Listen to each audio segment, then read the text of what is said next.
That's how you talk? You know what? I don't have to answer to you. You ain't my bitch. Know what I'm saying? So shit, man. Fuck it.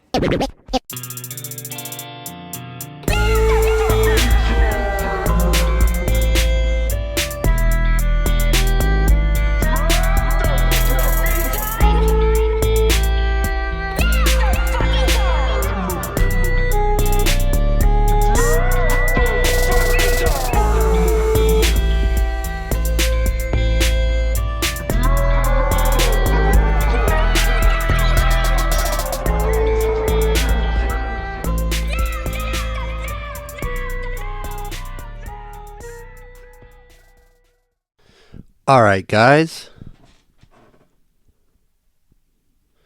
Welcome back to another episode of Naked and Afraid. I'm your host, Chris Hansen. And real quick, have a seat. Let me get something off my chest, off my tits. So I think we're all aware of the main character syndrome. That's where most people feel like they are the main character of some movie. Everybody thinks they are the man on fire, which, no hate, because I feel the same way. I have a podcast. That's like the most main character thing you can do. And most episodes are solo. And some people listen to it. So to some degree, it affects all of us. And I think social media has a good bit to do with it. But one of the symptoms of main character syndrome is this annoying thing that people do where when they're pulling out of a road, they'll stop in the middle of the road. So that if a car happens to pull up and have to turn onto that road, that car's just in the way. Because they're in the middle of the fucking road, dude. And it's super annoying. I don't know why people do it. And I don't know what they get out of it. Like, it might be aesthetically pleasing. Maybe in their mind, they're in like a cool cut scene in the movie. I don't know what it is, but it happened to me going to the YMCA this morning.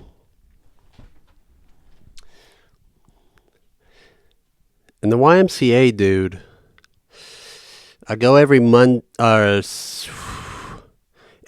and Thursday. I'm at the Y. Monday I lift weights, and Thursday I hit the heavy bag. Pretty sure I said that before, but I don't care. And not to brag, but I'm bragging. But this morning I got there and I took a cat nap in my car for probably 25 minutes before I walked in because I just did not want to work out at all, dude. When my alarm went off and I got up and turned it off, I started to make my bed and then I laid back down. But I laid in a weird way so I didn't fall fully back asleep. But anyways, kind of hate working out, but it's also good for my mental health. But I got to the Y, I took a cat nap, and I go in, and the YMCA, dude, there's always people in the lobby. I get there at about 7:45 a.m., and there's always one or two of the same guys that are always there, and then a random assortment of other people. There's always people in the lobby. They're drinking that lower tier coffee that they have, which the cups keep getting smaller and smaller. I think they're trying to pinch pennies. The cups for the coffee keep getting smaller and smaller. And I don't drink coffee before I eat breakfast. My stomach hurts if I do, and I feel weird, and I get lightheaded, and I don't feel good. So I don't do that. But the smell of it, the smell of the like cheap coffee reminds me of like a shitty diner, and I love shitty diners. Shout out to Coffee House. Not Waffle House, but Coffee House. It's the best French toast in Statesville. But anyways, there's the same two guys in the lobby and then random others. And two of them, the guys that are always there, they're like my best buds. But I've never had a conversation with them. Just like, hey, oh, you getting after it? Yeah, I'm getting after. Yeah, fist bump, fist bump, fist bump. And then I go do my workout. And I always go in what they call the training room. It's not part of the free weights gym. And that's because they have kettlebells in the training room. And I go in there, and every Monday, there's another guy in there who's so tall. He adjusts the seat on the stationary bike as tall as it'll go. As tall as it'll go. I'm pretty sure this guy can jump over me, just like a standing jump over my head. And he's like probably 55. But I go in there, I do the kettlebells, and then I stretch. But my fucking mats haven't been in there, dude. And they weren't in there last Monday. And I went in there today. I finished my workout. And then I asked the lady at the desk where those mats were at. And I went and found them. And they were in this room that has it's mostly treadmills. And it was all moms in there. It's like the YMCA is, I don't want to say it's segregated, but it's kind of segregated. You can just imagine the ethnicity that's in the pool, mostly. You can imagine the guys in the gym. And you can imagine, the mom's room. The training room that I go in is barely anyone else in there. It's almost always that other guy that's like 6'5" or whatever. And sometimes there's a random. But the randoms don't the randoms are not consistent. And when January comes around, there's a lot of randoms. That's the thing about gyms, dude, is January hits and everybody's working out. Everybody does a whole lifestyle change when January 1st comes. And they're there for a week and a half, and then you never see them again until next January.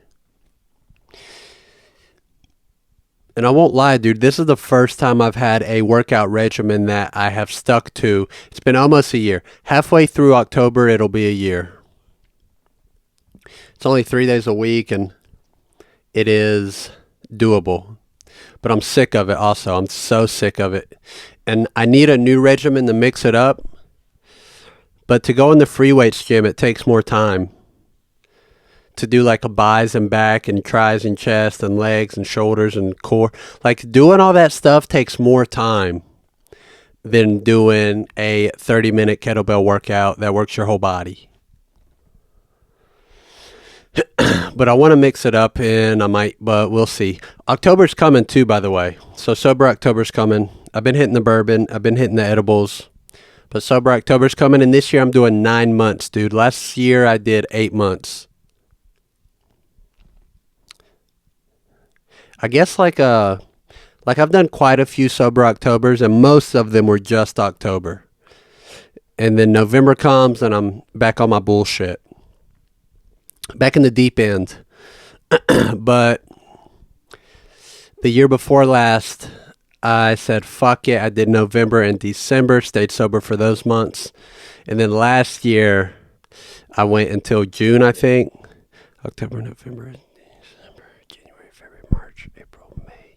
Yeah, June 1st. Shout out to Kane's birthday. That was the first time I drank. It was September 30th was the last night. And then June 1st was the first night, brother. It's been a fun time, dude. One of my coworkers gave me a bottle of bourbon that she won. I'm very excited about it. It's from a distillery in Statesville called Southern Star, baby. But anyways, Sober October's coming, and I'm excited for it. It's time. It's time. Because the thing about bourbon and edibles is I like them too much. I like them way too much, dude. And when I'm completely sober, I regulate better. But if I'm doing those things, then my urgency to do them more is just pretty significant. And maybe that's the same for everybody. I don't know. I can't be in someone else's brain yet, but it works for me really well to be sober. Although I've been doing Zen, they're little nicotine pouches. They're 3 milligram. It's the lowest one you can get. And they're wonderful, dude. I like wintergreen and I like citrus. And they're nice. I like coffee, too. I like caffeine a lot. But it also makes me anxious. If I drink too much coffee, I'll start to stutter. And it's not that fun. But Sober October's coming, and I've been telling people about it, and I've been telling people I'm going to do 9 months. And people are they're like, why? Why are you doing that? Why would you do that? Who would do that? What's wrong with you? And the thing is, dude, it's like maybe they don't have the same urge that I have, or maybe they're not aware of it, but it's so hard to explain addictive tendencies to people. Like, it's hard to break it down. Like, it's to the point to where I'm going to stop telling people about it, and when I'm out, I'm just going to pretend that I'm drinking, although I never go out. But sometimes I hang out with friends. Like, I don't really go out to bars. It's not my jam. When I was 26, 25, it's cool. But now I don't love it so much. Unless it's really chill. If it's like not too loud, because dude, here's the thing, man. If I'm in a place and I'm with friends and they go, hey, blah, blah, blah, blah, blah, blah, and I go, what? And they go, blah, blah, blah. I go, what? Dude, what? Blah, blah, blah. And then at that point, after try number 3, I just go, yeah, man, yeah, like that. And they could have said anything. I don't know, because I can't hear because the band's too loud. They could have just said that their cat didn't make it. They could have said that the chemo for their cat was unsuccessful. And I'm like, yeah, dude. Hell yeah. So, it's not my favorite. And that's another thing, too, dude. When little bands play in bars, don't play loud. Don't do it. Don't do it, dude, and I get it. I get it, bro. Like, I'm a musician, too, so I understand, like, oh, I need them to hear me. Because we're, the main character of the movie, right? So I get that urge. But unless people bought tickets to your show, they're likely not there to hear loud music. Now, there's a tipping point where people get drunk enough that the music becomes priority, but that's like a quarter, that's 25% of the night. Maybe, if you're lucky. That's 25% of the night if you're lucky. Typically, people will go to the bar to hang out, and the music is just there so it's not quiet. And live music is better than a jukebox. It is. But even a lot of times the jukebox is too loud. So that's a no. If you're a musician, if you're one of the 18 listeners and you're a musician and you play out somewhere and people aren't buying tickets to your show,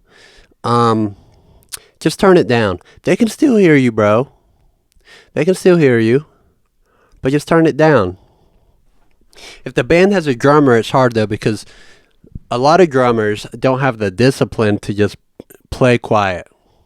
They don't want to play with brushes, or they don't want to tone it down. I just drank tea and it's like my body wants to burp, but it can't. I'm about to throw up.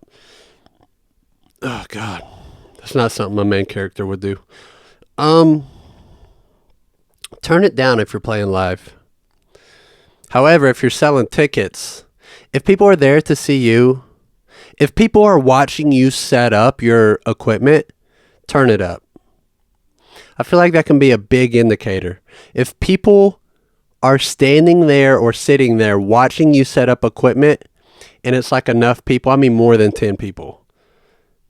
There might be 3 people watching you set up every single time, but that's like the band's girlfriends or boyfriends or whatever, or the people trying to fuck. But you got to turn it down, dude. And that's why I don't go to certain bars, because the music is almost always too loud. And there's some bars too where, I guess most bars, it's only certain nights where the music is live, a live band.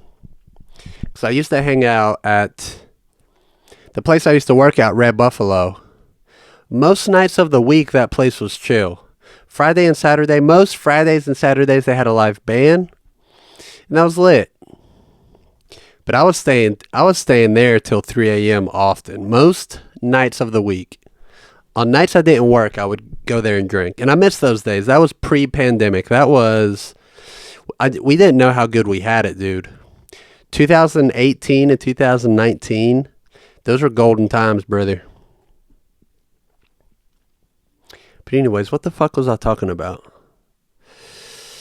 Yeah, it's hard to explain addictive tendencies. Is that what I was talking about? Is that what I was talking about? Oh yeah, going out, not telling people. So yeah, dude, it's hard to explain that to people. Because they either don't get it or they just don't think about it. Because a lot of these people drink all the time and they're fine, I guess. I don't know. But I know me, there's sometimes, like, I would never drink in the morning. But sometimes I wake up in the morning and I'm like, dude, I can't wait to drink later. And for me, that's just not, it's not my peanut butter or my jam, dog. It is fun though. I love bourbon. I like nice beer. I like bourbon. I like, like a Pinot Noir. Like, there's a lot of stuff I like, dude. Tom Segura and Bert Kreischer, they have their own vodka. I'd like to try that. But October's coming, dude. Winter is coming. It's about to be here, dude.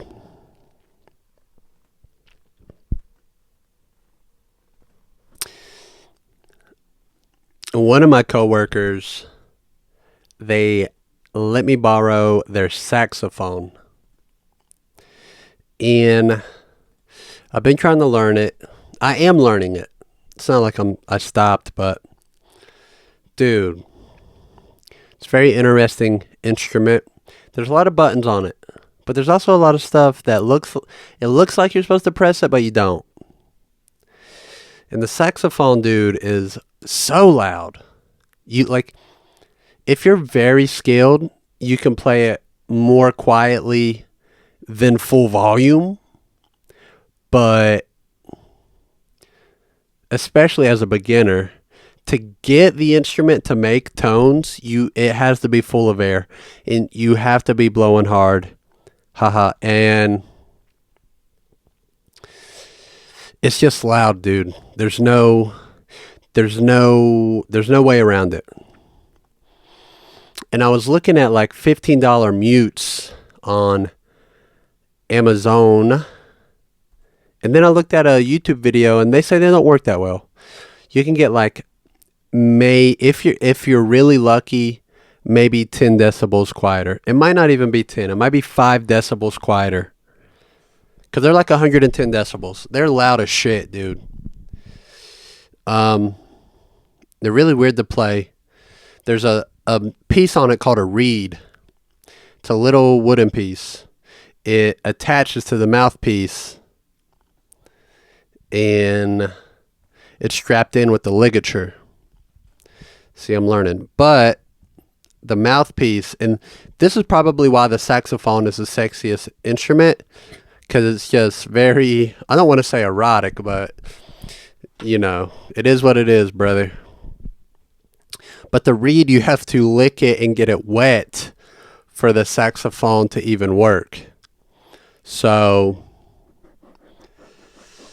I don't know. To me, and maybe my mind is like fucked up, but to me that implies a lot. It's a story of my life, dude, but I've been trying to learn scales. I barely know what notes are what. The saxophone too, like, whether or not you're in tune depends on how you're blowing into it. It's, of course, what buttons you're pressing has an effect, but the way you're blowing into it will affect whether or not you're in tune. There's not a tuner on it. You don't tune it up before you play it. You play in tune. So it also trains your ear a lot. And I'm excited for the benefits that I'll get from that on the guitar because, you'll learn how to pick up melodies pretty, not, I don't want to say pretty quick, but I plan on it. So I'm excited for that. And melody is my favorite, I think. Like a melody of a female vocalist is just so tight. I think that's why I like Ari Lennox so much, SZA, and who else, dude? I don't know, there's a lot. But, Billie Eilish. I like Billie Eilish a lot. Although I watched her, she has a documentary on Apple TV, and the whole documentary is her when she's 17, and it's just her whining, really. It was a good doc. It made me emotional here and there, but the whole documentary was like, I'll sum it up. I'm 17, I have 14 million followers on Facebook, I'm world famous, and it's hard to deal with. Which it is. I'm not talking shit on Billie Eilish, but that's what the documentary is. It covers her and her brother, actually. I feel like Billie Eilish gets all the credit and her brother doesn't really get any. Phineas Eilish, I guess that's his name. Weird name, change it. But I feel like he doesn't get any credit for his producing skills, even though he did win, producer of the year or whatever for When We All Fall Asleep. But yeah, dude, it's just her being sad or whatever and having Tourette's and making that album. It's a great album. I love it. Have it on vinyl. Happier Than Ever, I didn't love. And the brand new album, don't know the name of it. I only listened through it once. Also didn't love it. I think her albums need a mix of the slow, sad songs with also the bangers. I think that was part of what made the first two albums so great. And I feel like the latter two, is that how you say it?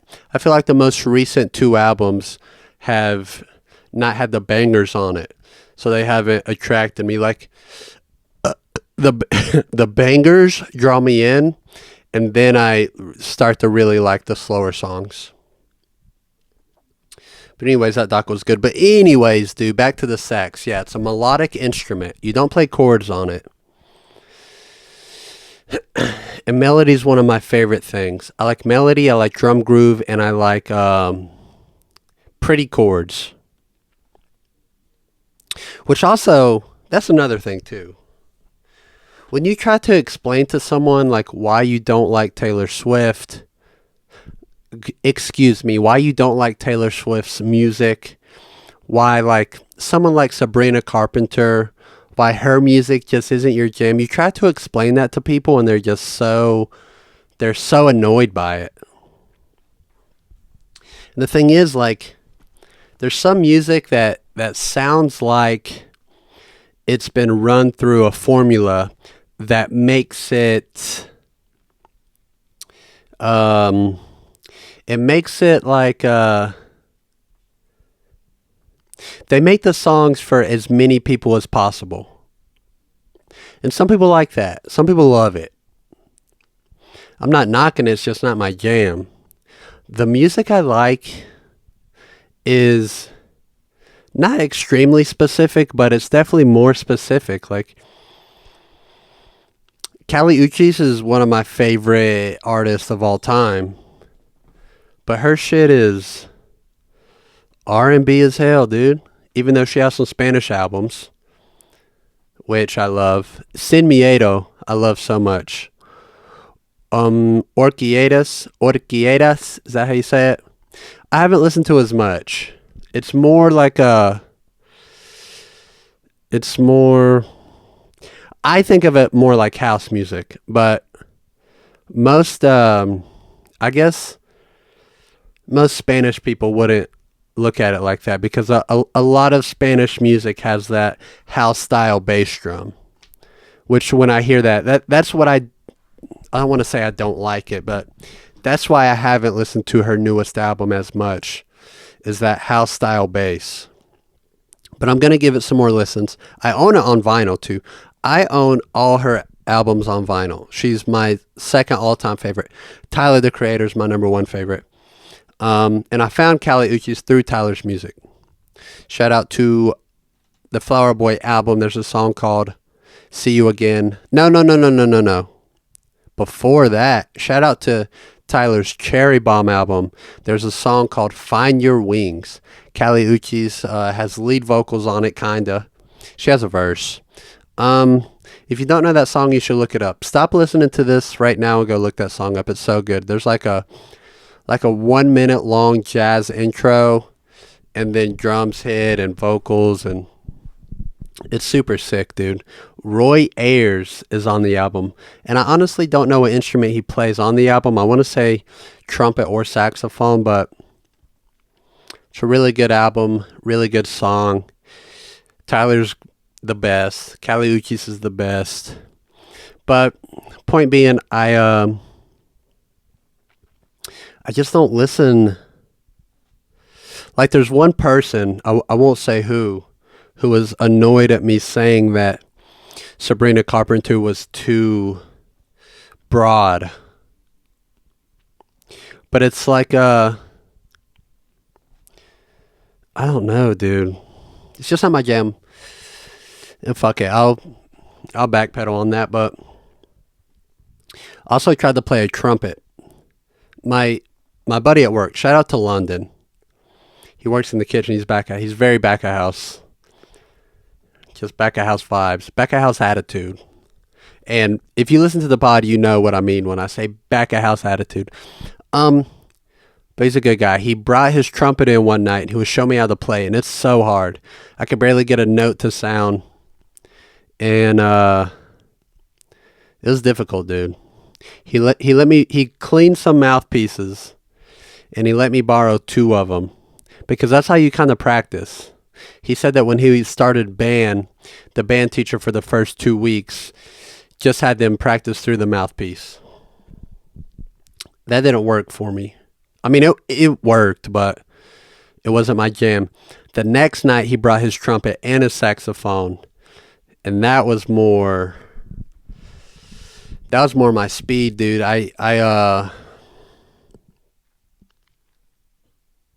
It just worked better for me. And he let me borrow his saxophone. He's been offering to let me borrow it for a long time, and I always declined it because I don't like to borrow people's stuff. I don't like having other people's stuff, and I don't like letting people borrow my stuff. I just don't. I think I got too much stuff stolen as a kid, and now it's like I just don't like it. But he let me borrow it. Like, my buddy Brandon let me borrow his Game Boy SP 6 years ago. But anyways, I got this saxophone and I'm gonna fucking learn it, dude. I'm gonna go. I think like the best way I can practice is to get in my car, go park somewhere isolated, and just practice in the car, because it's so loud. It's so loud I'm gonna get earplugs. It's so loud, dude. Like, my guitar, I can practice it not plugged in, or I can turn my amp down very low. Saxophone, you can't turn down. And if you get one of those mutes and put it into the horn of the saxophone, the low notes are out of tune. Like, it's very, if you get mutes that go into the sax, there's very specific ways you have to do it. You have to put a mute like into the body, one into the neck, one into the horn. And even still, the low notes won't make noise. And as a beginner, it's not great because you think the saxophone sounding weird is because of you, not because of the mutes in it. So I'm just going to practice in my car, like in a parking lot. And the cops will probably come, and it'll probably be weird because there's just some guy in a parking lot with his windows rolled down and saxophone music. They're going to for sure think I'm doing cocaine, brother. But I'm not. I would never. What was I talking about? I wish I had like a producer off camera to help keep me on track. That would be neat. Yeah, dude, the saxophone, Sabrina Carpenter, Taylor Swift. I like specific, not super specific. I just have very refined taste in music because it's what I do. Like I do music. It's my thing. I've been a musician since I was 11 years old. Like I don't just hear a pop song and go, "This is great." But no knock on Sabrina. If you're watching this, hit me up. You too, T Swift. What's up, girl? How you doing?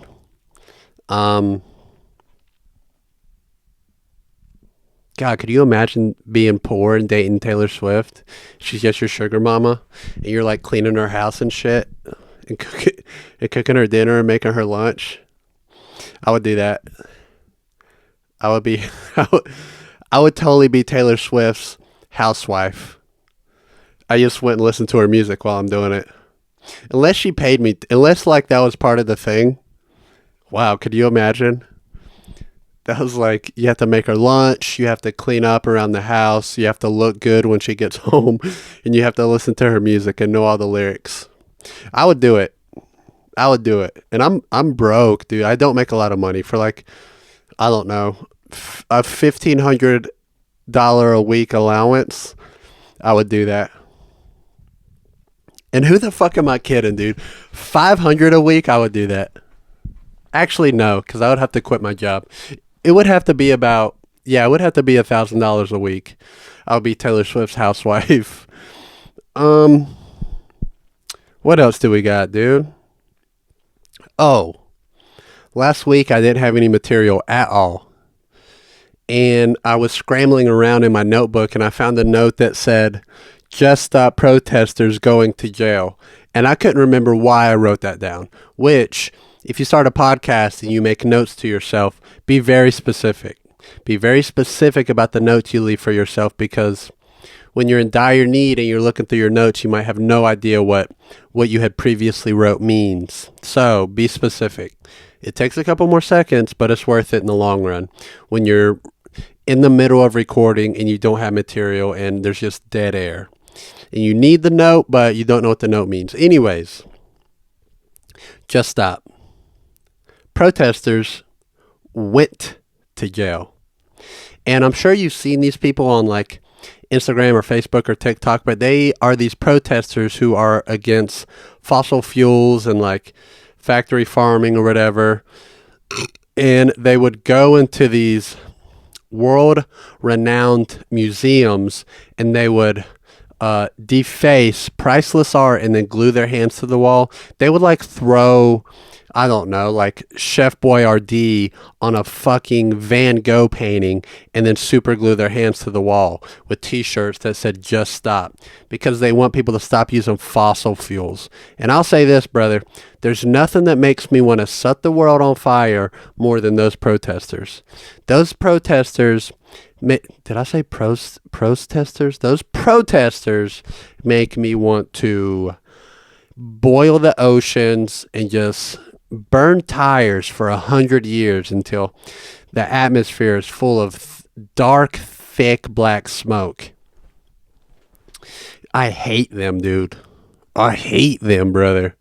They make me so mad because there's other ways to do it. If you hate fossil fuels, there's other ways to do it. And also, it's too late. It's too late, dude. Where the fossil fuels are being used. And also, what's the alternative? Wow, this got so political, I guess. Isn't it so weird that climate change is political? And like COVID was political? Anyways, what's the alternative? Because reusable batteries, there's a lot of darkness that goes into reusable batteries. Like in the Congo, there's literal slaves. They get paid, but they get paid like, I don't know, barely enough to eat.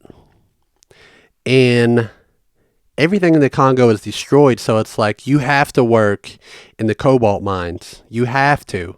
And people get crushed. There's women with like their baby on their back and they're just shoveling cobalt or whatever.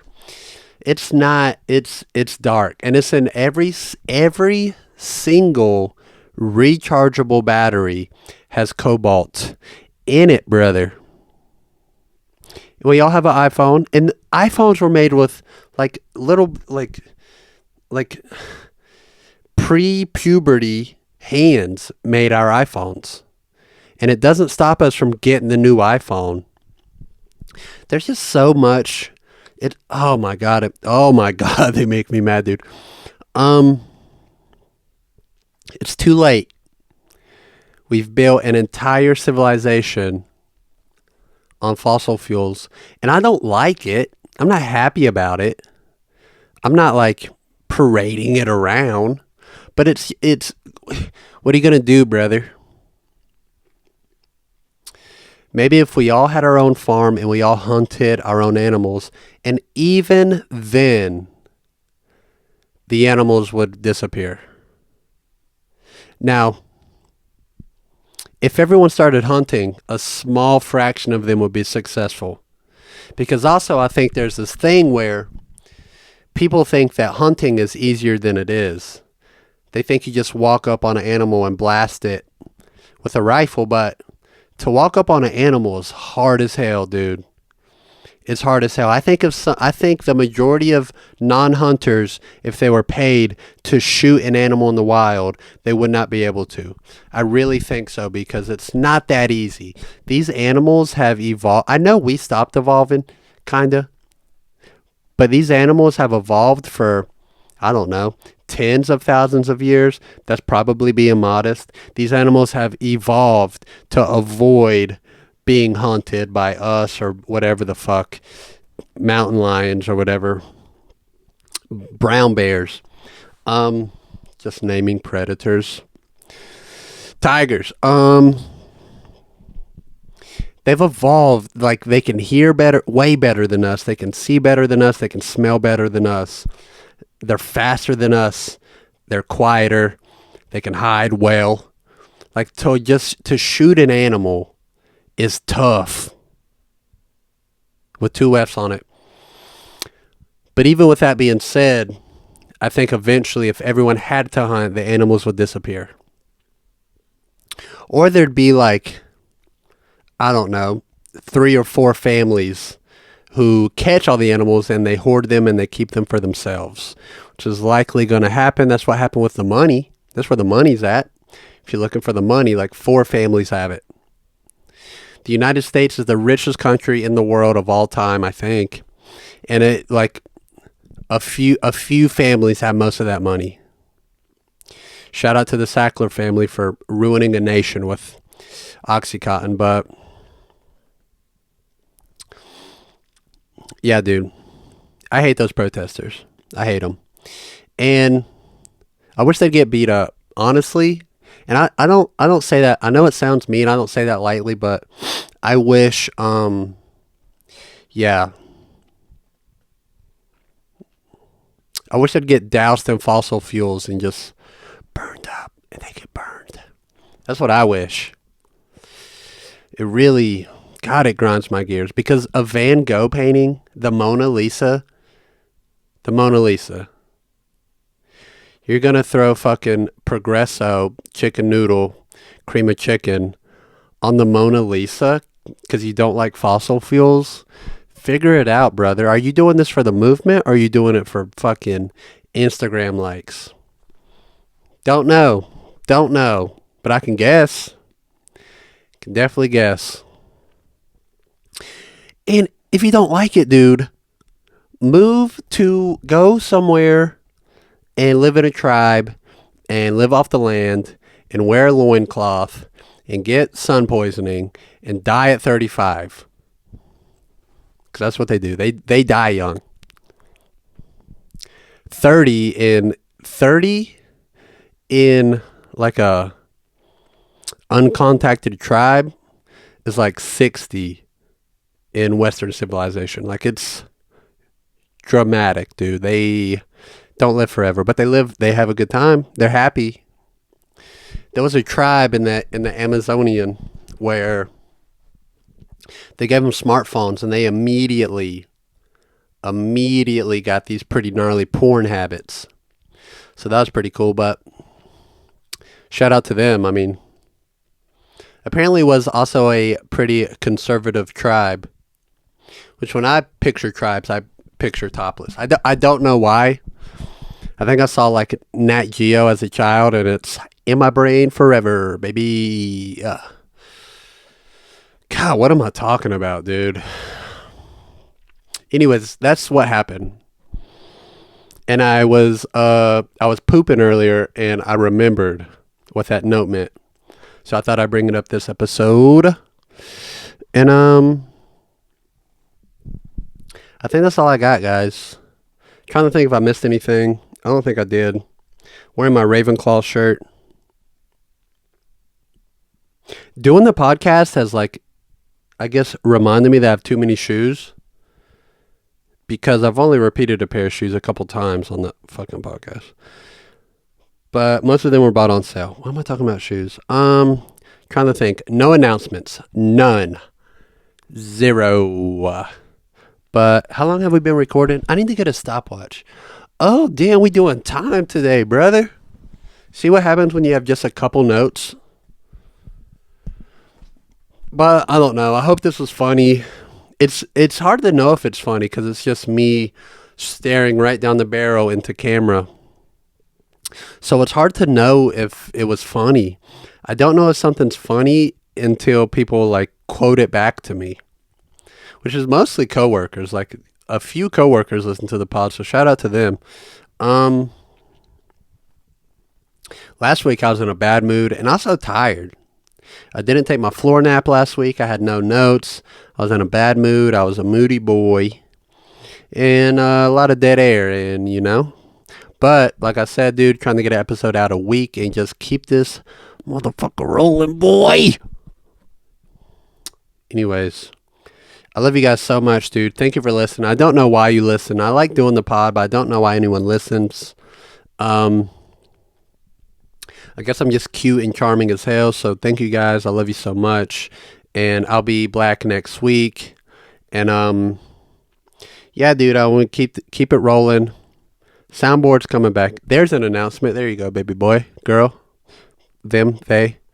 That's it, dude. Bye.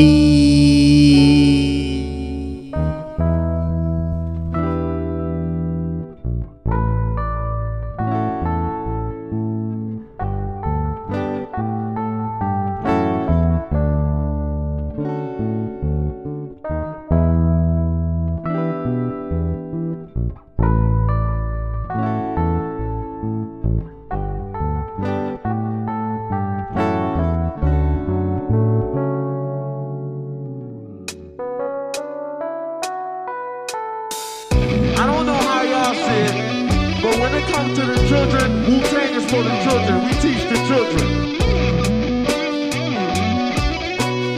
Renegade Killa. I don't know how y'all see it.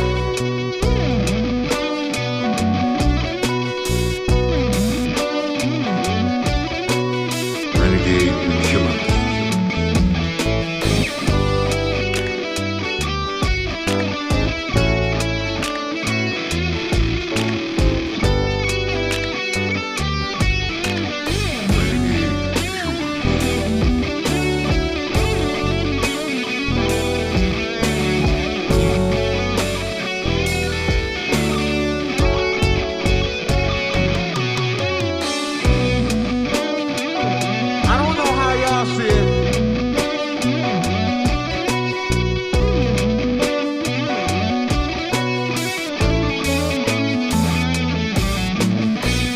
I don't know how y'all see it.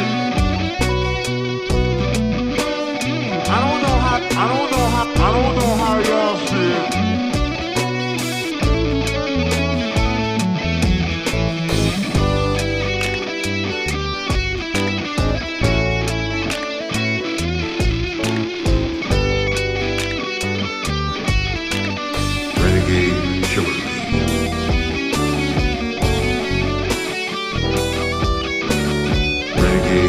Renegade Killa.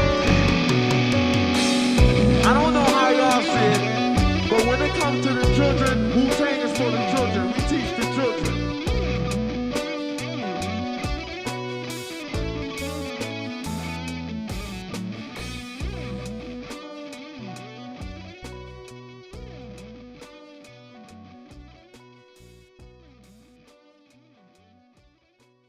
Renegade Killer Bee. Now, if any of you sons of bitches got anything else to say, now's the fucking time! I didn't think so. 今日はおからめにしましょう。